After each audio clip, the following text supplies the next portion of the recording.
Sometimes, a country winning just one Olympic or Paralympic gold medal can be a huge achievement. Often, to claim more than one is superb.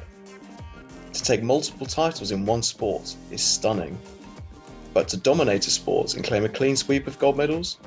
Well, that's almost unprecedented. Yet this is exactly what Team GB did in the Modern Pentathlon at Tokyo 2020. Over the course of just over 24 hours, they took both the men's and women's individual titles, something that had never been achieved before. In our last episode, Alistair brought you the story of Joe Choong, the first ever British man to medal in the event at the Games. This week, we complete the set as I speak to Kate French, the first British woman to win gold since 2000, and the fifth to finish on the podium in the last 6 Olympics. A humble individual but fierce competitor, Kate tells us how she got into the most unique sport in the world, how spending time with a previous Olympic medalist inspired her to want to get to the sport's greatest stage, the reason why she believed she could win a medal having come close in Rio, and she gives us a detailed analysis of how she took a sublime gold.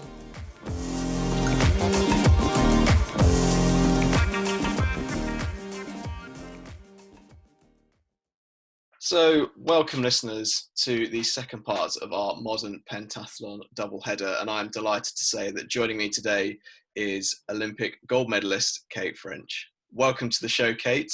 It's almost exactly 2 months to the day since you won that Olympic gold.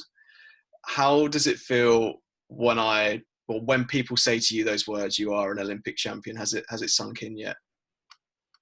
Hi, thanks for having me. And no, I don't think it has really sunk in yet. And I didn't realise it was 2 months ago, actually. Well, 2 months ago in a few days, isn't it? But no, it still sounds quite alien to me to hear that. And what was it like the day itself? Can you actually remember much of it? Was it a bit of a blur? Sort of, what stands out to you? It is a bit of a blur, to be honest. I mean, I remember the events now, but I can't really remember what I did that morning because, I mean, we didn't start until I think about 2 p.m. in the afternoon, so I have no idea what I was doing in the morning. I think just being quite nervous. But yeah, I can remember the events fairly well now. The experience was amazing. I enjoyed it very much.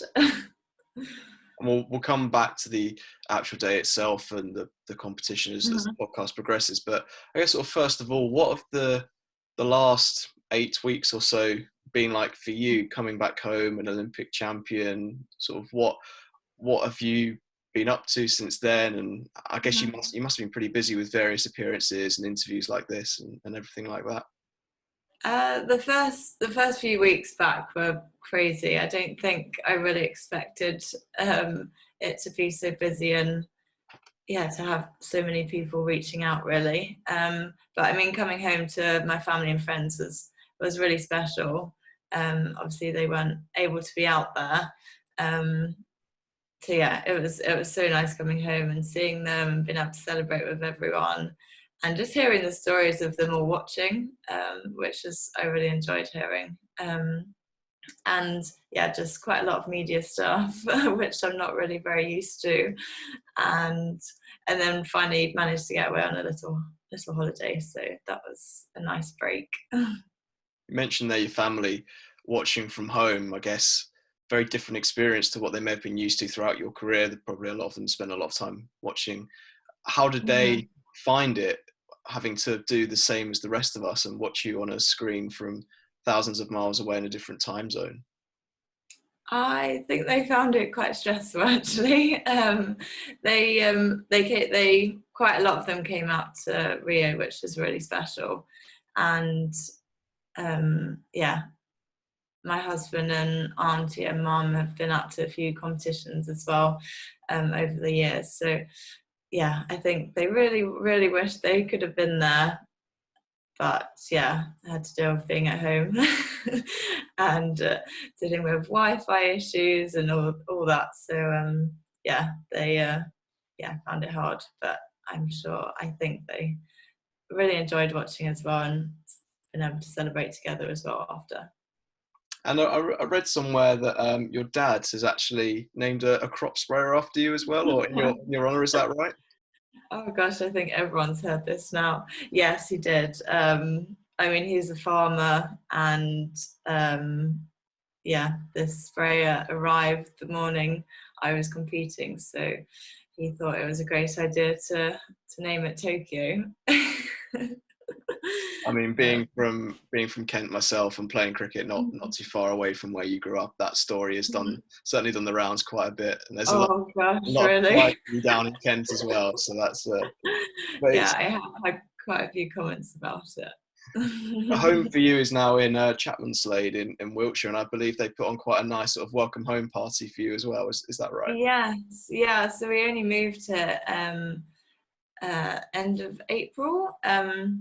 So yeah, the neighbourhood's really, really friendly, and they all loved watching, and they decorated the street for when I came back, just with like bunting and flags and things like that. So yeah, they loved it, and yeah, it was a really nice like welcome home as well. And when you're out and about at home now, do you get a lot of people sort of stopping you, wanting to talk to you and see the medal, or have they not quite realised that you're living there just yet? So we're just outside the village, actually, in a little hamlet that everyone in the little hamlet we're in. One of the neighbours put on a drinks evening for us to kind of get together and celebrate and see the medal and things like that. So that was really nice. And this is all in celebration of something that you've worked towards for 15 or so years, and the combination of incredible sacrifice, effort, achievement and skill. But as many people have commented on, modern pentathlon is a very unique sport. Other people will use other words to describe it, but it's nothing like anything else out there.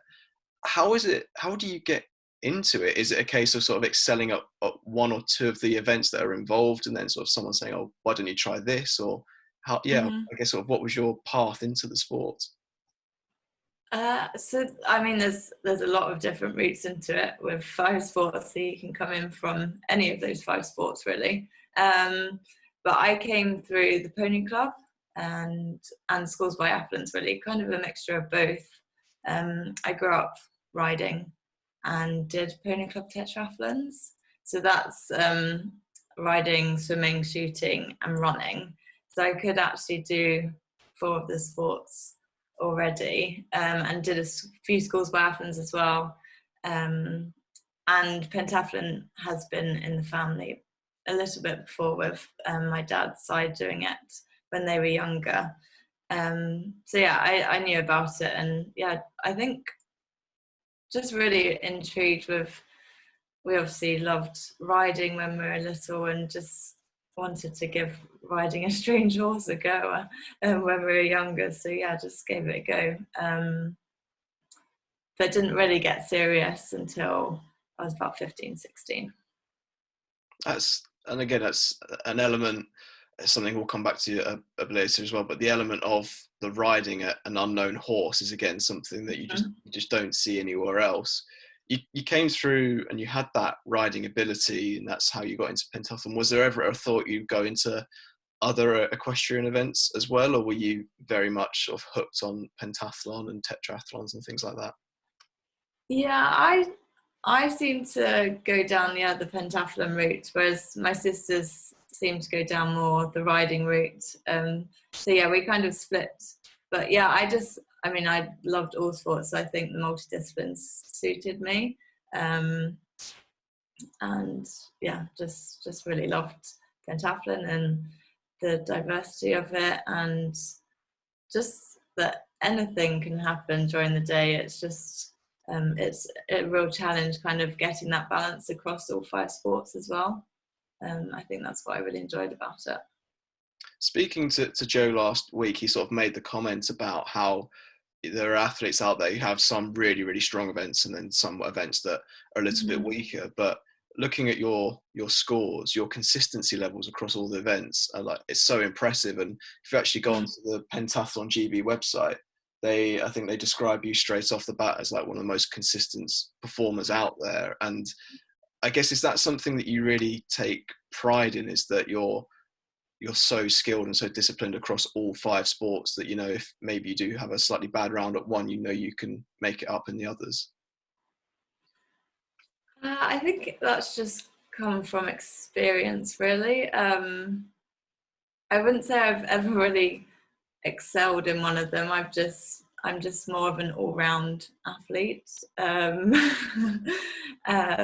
So yeah, I think that's the challenge of pentathlon, though. Like, some people excel in one and then aren't so good in the other. So and then I'm just kind of average at all of them, I like to say. So that, I think that's where, yeah, it kind of equals out at the end, and then you kind of get the all-round athlete at the end.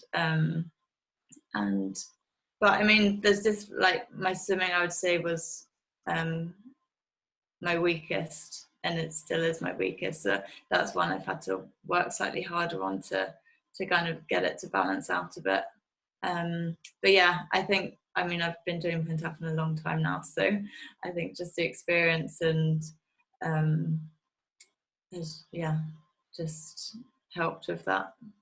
I mean, you say your words were average across all of them, but you did set an Olympic points record. So I think average is a severe understatement there. But I guess Baron Pierre de Coubertin, when he set the event up, called it like the true test of a soldier. But actually, is it more of a case nowadays if it's almost like a true test of a sporting all-rounder? Because all of the qualities that you need across all of the different sports, they all come together at some point in these 5 disciplines. Do you almost say, like, you as pentathletes are almost like the true sporting all-rounders in some ways? I guess, yeah, you could say that. It is very much an all-round sport, and they're very different sports as well. They don't cross over in any way, really. So you do have to have a lot of different skills and skill, ability, and endurance and speed. So there's so many things that you need to be a pentathlete, I think. And what is it about the sport that just has hooked you and has kept you wanting to go back? Is there any particular one thing, or is it a culmination of different things? Oh, I've never been asked that question before. What's kept me going? Just the love of the sport, really. And there's just such a nice community around it. Really nice setup in Bath as well. And yeah, I've just really loved the sport and wanted to get better, and just always had the dream of going to Olympics and winning an Olympic medal. So I think that's always been a goal of mine. So I've just kept pursuing it until I've got there. And you've spoken there about the Modern Pentathlon community, and that's something that Joe was so he said was such a factor for him, is how it's an individual sport, but how close you all are as a team, driving each other, pushing each other on. Would you agree with him in that respect? Yeah, definitely. We've had a really great team. I mean, for many, many years, and also, like, the legacy in pentathlon, especially the women anyway, like, there's always, well, bar Rio, there's always been a medalist at every Olympics since 2000 as well. So it's, just to keep that going, and just the motivation and team cohesion and things like that in the squad is really great, and I think that all spurs us on. But then internationally as well, like, there's a lot of athletes that I've competed with since I started pentathlon, so it's really nice to kind of go through that together. That's one thing I've noticed. I've noticed it of all the sports, but particularly pole vault. That's where you see the athletes are really matey and really pally, and that's something I noticed in Modern Pentathlon as well, is that you seem to get on fairly well with a lot of your competitors. I guess you must know them really well. And what's it like competing against them so regularly, and some of them might even be your friends? Like, is it a friendly rivalry? Sort of how does that dynamic work? Yeah, I think it's really friendly. I mean, we compete against each other multiple times throughout the year, and I mean, some people I've been competing with for over 10 years, really. So yeah, we know each other really well, and yeah, it's always friendly, and yeah, always really happy for whoever comes out on top, really. And you mentioned a couple of minutes ago about the legacy of British women in the modern pentathlon for the last sort of 21 years now. We've medalled at, I think, 5 of the 6 Olympics or something like that in that period of time, and you're the 6th British woman now to have won an Olympic medal. How does that make you feel that you were able to continue that legacy and inspire more women coming through to want to medal? Because from what I'm aware of, there are a good number of podium potential athletes as well in the future. Yeah, I mean, it's really, really great for the sport, and I mean, even better for the sport that me and Joe were able to win gold at the same Olympics, which it's fantastic, and I really hope it kind of pushes pentathlon into light a bit more. And in terms of the women, I competed in Rio as well when it was the first time the women didn't win a medal at a game. So I think for then me to win a medal in Tokyo was even more special, because I kind of got us back on track after missing out in Rio. Was there anything in particular that you'd say changed between Rio and Tokyo? Was it as like did you just have that mindset of maybe in Tokyo, like you've done this once before, you know what's required, whereas maybe at Rio you were a little bit sort of fresh, weren't quite sure what to expect, or was that a little bit unfair to say? No, definitely. I think, Rio was my first Olympics, and I think the first Olympics are always quite unknown. People would kind of tell you what to expect, but until you're there, I think it's really hard to realize the scale of it. And also, I think I was just happy to be competing at the Olympics. A medal was a goal, but I think I didn't really believe that I could be on the podium, even though I wanted to be on the podium. I think it wasn't, I don't think that belief was strong enough in me. Whereas coming so close and just absolutely loving the experience in Rio, it really gave me the drive to carry on and improve and find that belief. Well, I think Rio gave me that belief, actually, that I could compete with the best in the world. And I think from Rio I've just got better and more consistent as well. I was looking at your medal tally from both individual and team events pre-Rio and post-Rio, and I mean your CV is very, very impressive. You've got your team world champion, 3-time team European champion. You've won individual medals at World Championships, European Championships. You've won however many sort of World Cup gold, silvers, and bronzes. What are the achievements outside of Tokyo that really stand out for you as being sort of ones that you really reflect on and think it was a big moment or really enjoyable for you? I don't know if any of them stand out a lot. I mean, the ones that have probably been most enjoyable was the Europeans that were in Bath, so where we train. That was amazing. The whole team did really, really well, and it was just a really great week with friends and family there, competing on home soil. So that one definitely stands out. And it was when I first got the kind of qualification quota for Tokyo. So that was a really great competition. But otherwise, I would say they've all just been kind of stepping stones in getting to Tokyo, and just gaining more experience and more knowledge each time, to kind of get it right on the day that I wanted to. How did it feel then back at was it 2019 in Bath when you Yes. sort of booked the quota spot for the Olympics? How did that, was that a bit of a relief for you? How did that make you feel? Definitely a relief. I think it makes it's a lot easier if you can kind of get that qualification in early. But also it was just really special having friends and family there to watch and doing it in our home training centre. But yeah, it was definitely a relief, yeah, to be because then you don't have to kind of chase the points. That, I mean, the qualification system is quite complicated to explain, but if you have certain opportunities to get automatic qualifications, and if you don't get them, then you're constantly chasing points, so you have to do more competitions to get the points. Whereas if you get in early, you can kind of focus more on peaking in Tokyo or at the Olympics.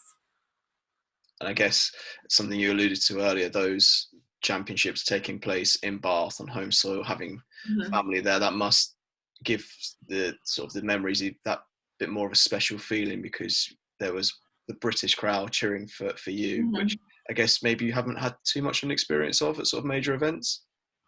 No, not really. Unfortunately, pentathlon isn't the most well-known sport and doesn't get we don't have like the huge crowds of stadiums like athletics or the bigger sports get. So yeah, when there is a crowd, I think it's really special and it definitely spurs you on more. Does that maybe frustrate you a little bit that you don't get the spectators that perhaps I say you deserve, given the skill levels on show? Or does that make you then appreciate it more when you do have the big crowds cheering you on? Yeah, I mean, it definitely makes us appreciate it more when there is, like in Rio, I think that was my first experience of a big crowd, and it was amazing. But yeah, hopefully just getting the sport out there a bit more and more well known, that hopefully we can get bigger crowds and more attention towards the sport. Is that something you're very keen to then sort of bring about off the back of yours and Joe's successes, just making people in this country more aware of it, encouraging more people to sign up, getting more media coverage, that sort of thing? Is that really crucial for you? Yeah, definitely. I mean, it's a great opportunity to do it off the back of 2 gold medals. So yeah, and I think it's really important to inspire the next generation as well. I mean, so Georgina Harland, who is an ex-pentathlete and won bronze in 04? Athens, yeah 2004. She came to one of my competitions once with her medal, and I mean, yeah, it was amazing to see the medal and kind of hear about her story and pentathlon then. So yeah, I would like to do more of that and inspire some younger children. You're listening to SportSpiel, the Players Podcast.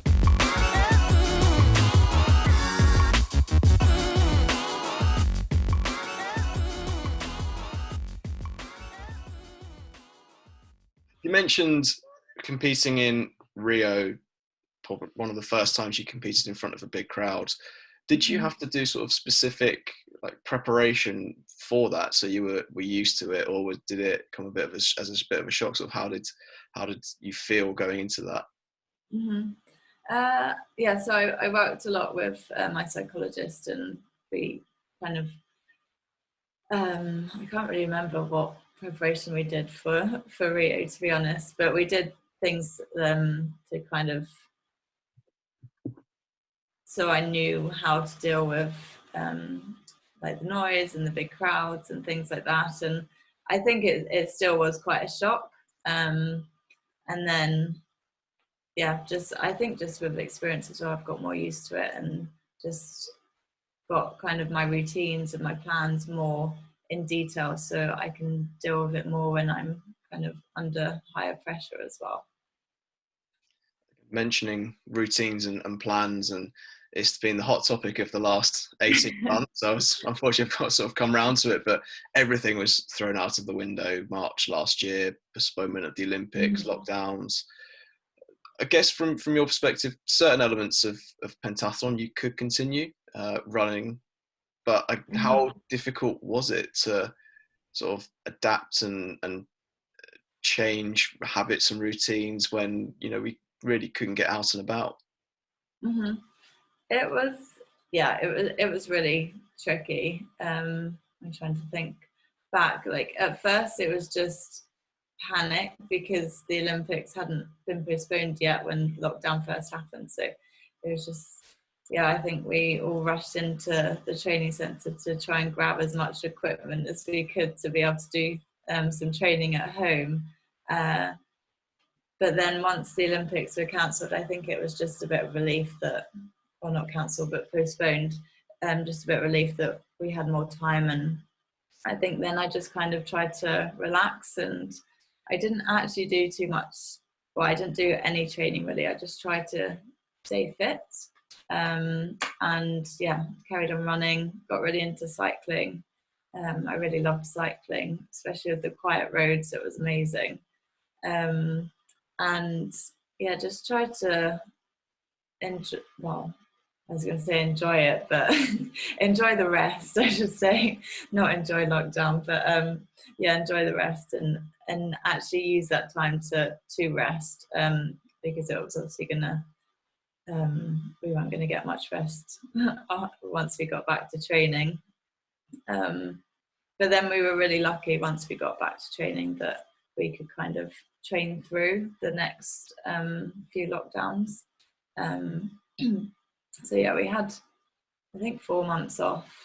Well, 4 months out of like the training centre, which is a long time. How did it feel then, going back and, you know, putting on your fencing gear for the first time, or getting on a horse for the first time after quite a significant break? How was that for you? Well, I'd actually taken 6 months off before, so at the end of the season, at the end of 2017 season, I actually took 6 months off, or like away from the sport. So it wasn't too dissimilar to that really. So I wasn't too worried about it. Just got back into training slowly, and yeah, just took our time, and it was all very gradual. So yeah, it was good. And how did it feel to finally return to competition? Because I believe you had a couple of World Cup gold medals and a silver at the start of 2021. So how was it for you just to get back out there and hit the ground running with some really strong performances? I know I had no idea what to expect the first competition back really, because it had been over a year since I competed. So yeah, literally no expectations, no idea how it was going to go. And actually the semi-final was quite bad. I only just made it into the final. So I think that was a good warm-up and a bit of a wake-up for the final. And actually the final of the first competition was completely different. I actually got a world record in the fencing discipline, and yeah, and won overall. So it was a nice surprise, but definitely wasn't expected. But I think I have no idea.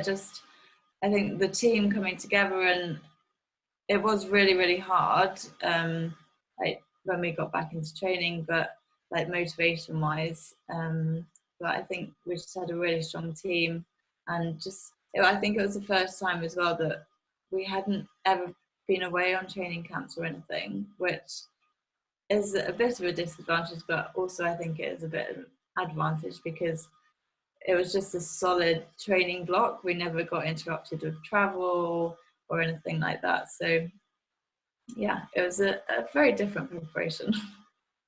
But how did you'd had that success, and like you said, you actually set the world record in the fencing. So were you feeling confident of medaling going into Tokyo, or were you just, again, sort of not quite sure of what to expect just because of the uncertain nature of everyone else's preparations and things like that? So going into Tokyo, I think I was one of the favourites. So because I'd had quite a good season so far, and I just really wanted to continue that, really. So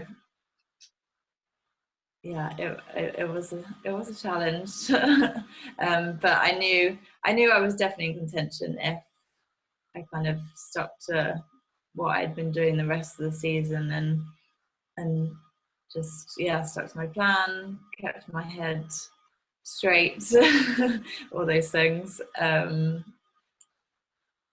But yeah, it was. I mean, pentathlon, you never know what's going to happen, so you just have to take each one as it comes.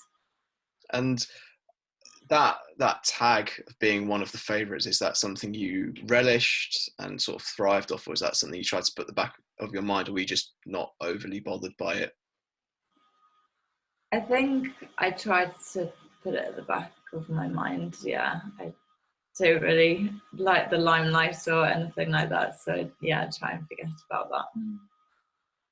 And those, I'm just speaking from what I experienced with the hockey teams, but those last couple of months of when you know Tokyo is going to happen and everyone is just quite stressed, they don't want to get injured, they don't want to catch COVID. And of course there was the Amber Hull, the skeet shooter, who had COVID and tested positive just as she was about to leave for Tokyo. Was that quite a stressful period then, just making sure that nothing happened before flying out?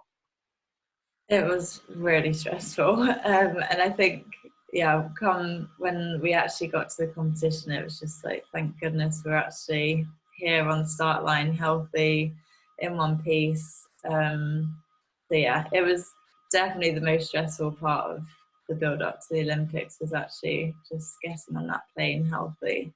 I think me and my husband just tried to kind of have our own mini lockdown kind of the month before going, just so we were extra careful and not to get anything. But it was stressful. You make it to Tokyo.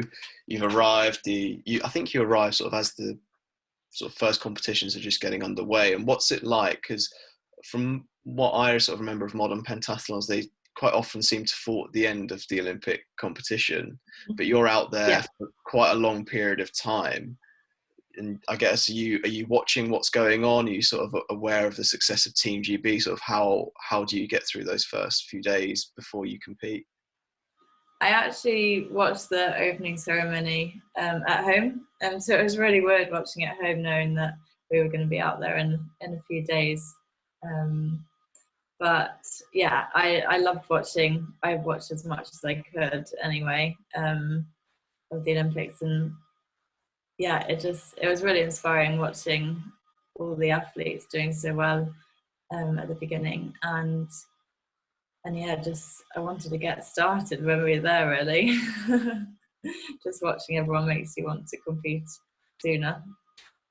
Is it quite frustrating? Do you sort of sometimes wish that maybe the pentathlon would be a bit earlier in the competition, or do you quite like having it as sort of the end, when sort of other sports have maybe died down, then you and Joe pop up, win gold medals? Thinking about you.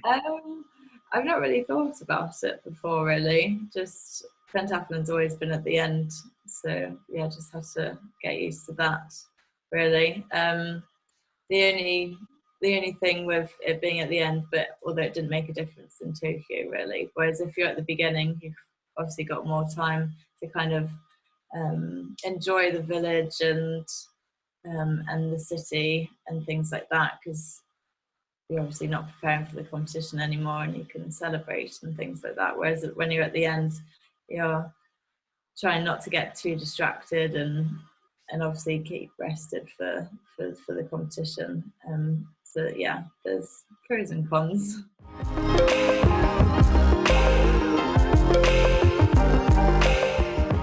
Make sure you follow SportSpiel on social media. Search for SportSpiel Pod on Facebook, Twitter, Instagram, or on LinkedIn.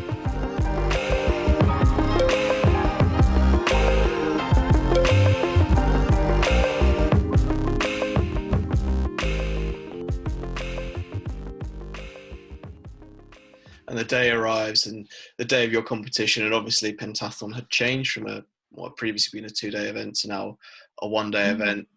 How were you how do you reflect on the first sort of three disciplines, how they went? You were, again, as we mentioned previously, very consistent across all three of them. So I guess, were you quite sort of confident heading into the laser run of being in with a really good chance of a medal?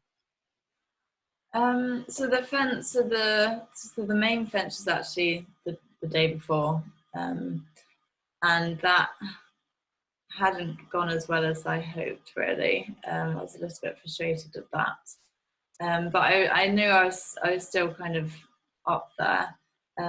So the next day I just really just wanted to enjoy it, really. I think I'd just been a bit too hard on myself going into the fence, like expecting too much and putting too much pressure on myself. So the next day I just decided to enjoy competing at Olympics, and just doing the best I could. And I actually swam a PB in the swim, which was I was really, really happy with, because I've really been struggling with my swimming this year. And I think that just put me in a really good place for the rest of the day. I was like, right, this is going to be a good day now. And then going into the laser run, I just I knew I could have a medal if I shot well, and so I really just tried to focus on my shooting. And I didn't really expect to get the lead as early as I did, to be honest. That was a bit scary. But really just tried to focus on my shooting. I've done a lot with kind of managing the pressure going into the range and things like that, to be able to deal with that.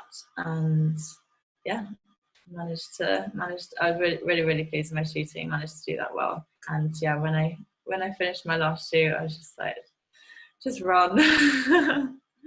It's interesting, if you, some of the articles, the way they describe your run, they use words like imperious, and like how you dominated that run, and the shooting as well. I think you missed 1 or 2, which is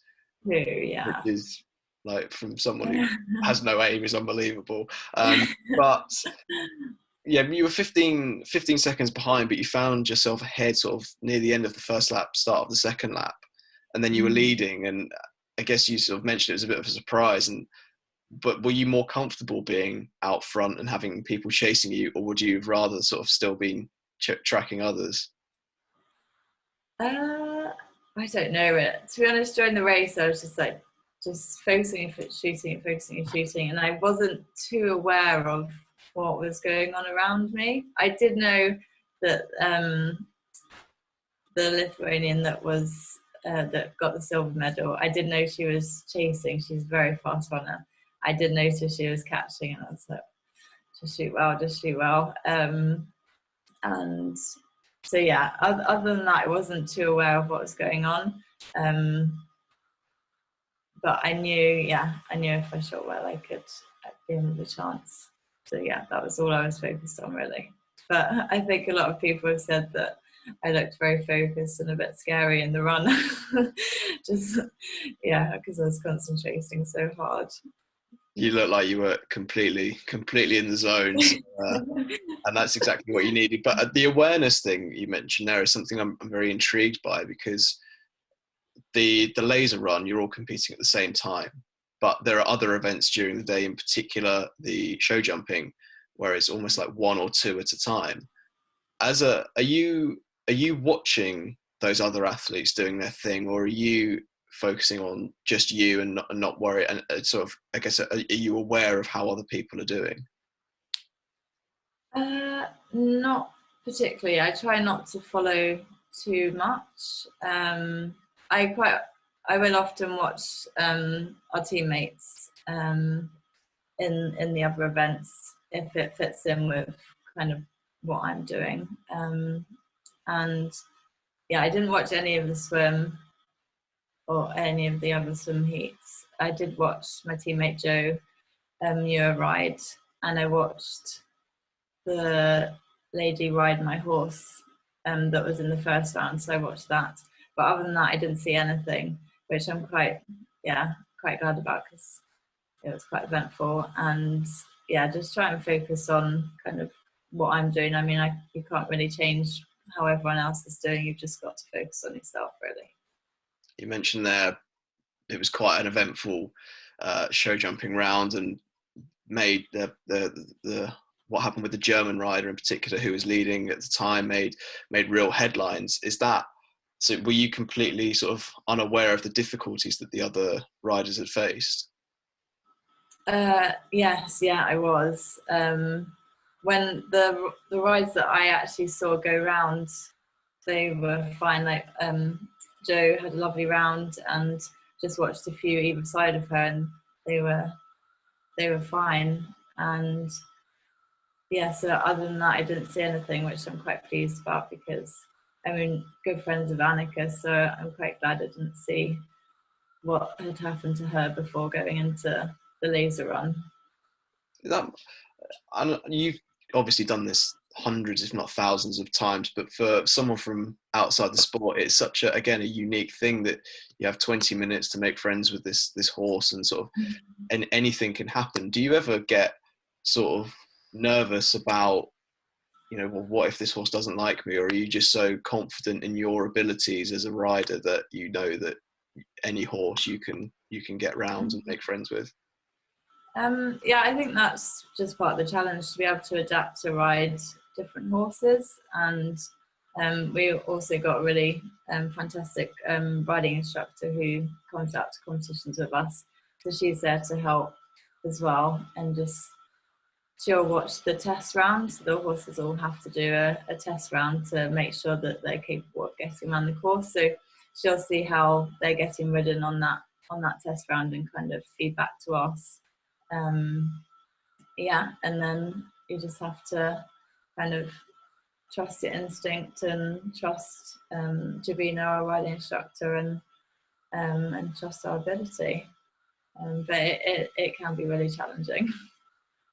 I'm guessing though that's when the fact that you started in riding really shines through, because that's the sport that you probably have the most experience in, and that's where again sort of your strength lies. Yeah, I do feel really fortunate that I've come from, like, I've been riding from a young age. I think that has definitely helped me over the years. But yeah, I still find it hard. So you've conquered the show jumping, you've completed the laser run, and you're crossing the line. What do you remember what that moment felt like, crossing the line, and sort of when did you realise that you were the Olympic champion for the first time? Honestly, it still hasn't really sunk in. I think when I saw Joe, teammate, and she was just like, "Oh my gosh, you've done it!" So yeah, and she was more emotional than I was, to be honest. But and then it was just crazy from then on. Yeah, it was really special. There's a lovely photo of you and Joe sharing a hug just after she's crossed the line. How special was it for her to be competing in that race alongside you, and there sort of be the first person to congratulate you afterwards? Yeah, it was. I mean, she's a really great friend and a great teammate, so I was really happy to be able to be at the Olympics and be competing with her. So yeah, I would always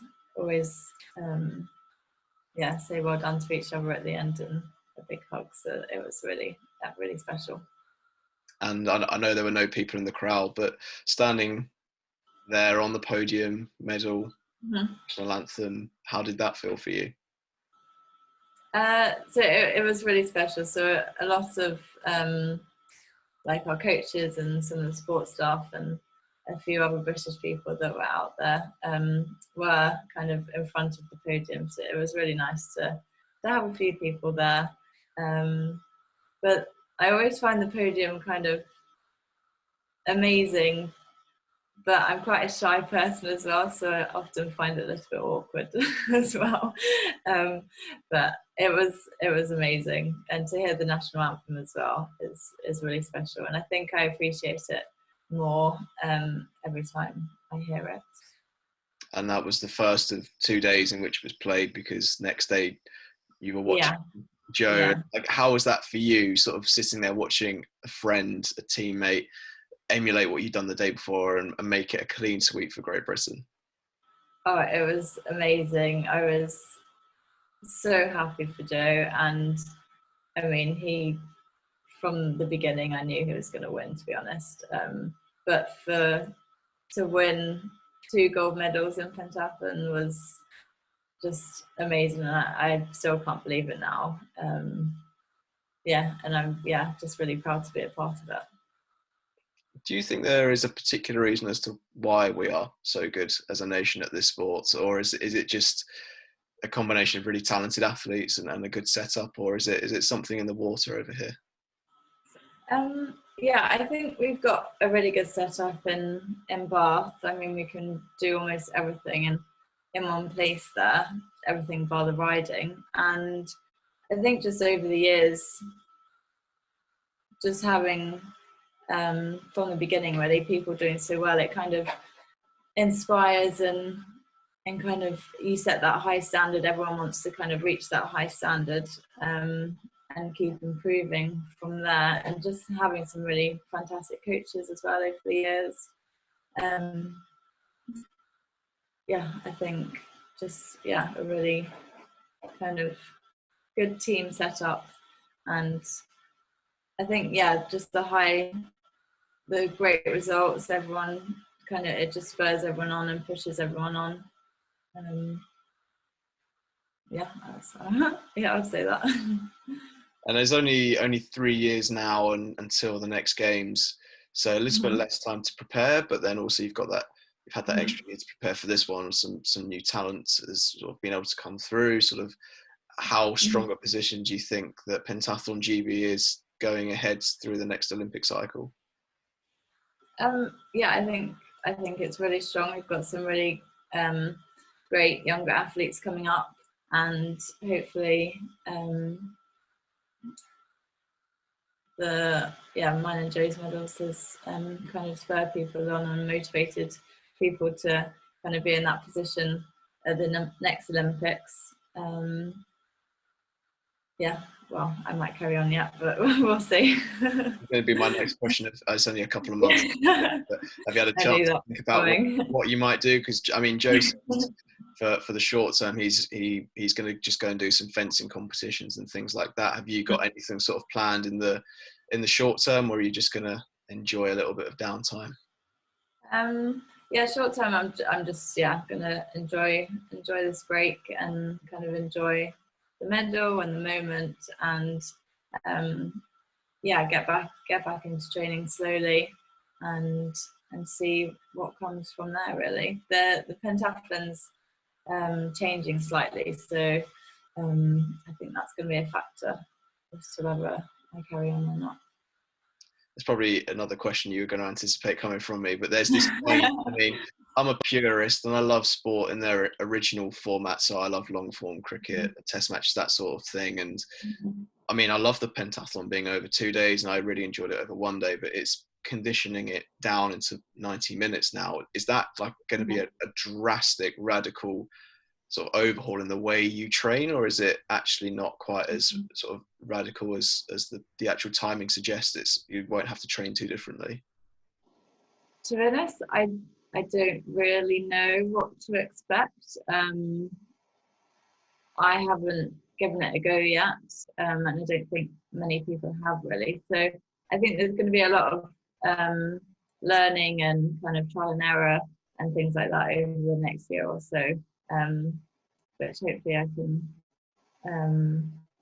work out as well. And yeah, but yet to try it, but looking forward to the challenge. Another thing we mentioned previously, that you've won several European and world sort of team events, and there have previously, I know that some championships been mixed relays and things, and I know how popular, particularly in triathlon, swimming and athletics, sort of mixed events have been. Do you think that maybe one day there'll be a future for team events and mixed team events for pentathlon at the Olympics? Yeah, I really hope so. So I think the mixed relay was, we tried to get it in for Rio. Oh no, not for Rio, for Tokyo, sorry. And I think they might be trying again to get it in for Paris. So I think it would be really, really good for the sport, and I think it'd be just a really good fun discipline to have in the Olympics as well, and it'll give pentathlon an extra medal opportunity. And the mixed relays, it's great fun, so I'd love to see it in the Olympics. And one final question from me, and we love to throw out these lovely broad questions to finish, but someone listening to this, or someone who's been sort of following your career post Tokyo and is thinking sort of, I want to get into pentathlon, not quite sure, sort of what would you say to them? What would be your advice and your deciding sort of words that would make them want to join? I'd say definitely give it a go. It's great fun. And maybe try some of the biathlons and triathlons first, and then you can kind of build on from that. I think they're a good starting point. Amazing. Thank you so much for joining us, Kate. Thank you for being certainly one of my favourite moments of the Games. And I just have a lot of people watching and listening as well. And we wish you all the very best for whatever is to come in your future. Thank you very much.